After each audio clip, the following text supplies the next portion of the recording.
গত 3 দিন ধরে দেখছি আকাশটা বেশ মেঘে ছেয়ে আছে। একটা গামছা মিলালেও সেটাও শুকছে না, মানে বাতাসে এতটাই আর্দ্রতার পরিমাণ বেশি। হ্যাঁ, শীতের হাওয়া একটু আছে, উত্তরে হাওয়া, শীত আবার মেঘলা ওয়েদার, মানে কেমন একটা ওয়েদার।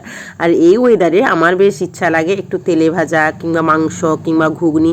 তো কালকে বিকালে গিয়ে বাজার থেকে যেহেতু আমার আগের প্রেশার কুকারটা একদম পুড়ে গেছে, টিউব নষ্ট হয়ে গেছে, ওই জন্য একটা নতুন প্রেশার কুকার এনেছি। আর নতুন প্রেশার কুকারটা উদ্বোধন করেছি বড়বাবুকে খুশি রাখার জন্য, মানে মটর সিদ্ধ করে আর আলু সিদ্ধ করে। মটর আলুর একটা কম্বিনেশন, মানে ঘুগনি তো ব্যাপক জমে। আর সকাল সকাল ওই যে দেখো দূরে ওই কুমড়ো গাছটা থেকে বেশ কতগুলো কুমড়ো ফুল তুলে এনেছি, বেশ টাটকা টাটকা। আর বরফি দেখো এখানে একা একা খেলে। আর ওই বালিশগুলো যে আমি থাকিয়ে রাখি ওইখান থেকে লাফ ঝাঁপ দেয়, কখনো তার পায়ে লাগে কখনো হাঁটুতে লাগে, জানি না এই বাচ্চাকে আমি কি করে সামলাবো। তা ওকে আমি জিজ্ঞাসা, এটা কি ফুল বলো তো? কুমড়ো ফুল বলো। হ্যাঁ।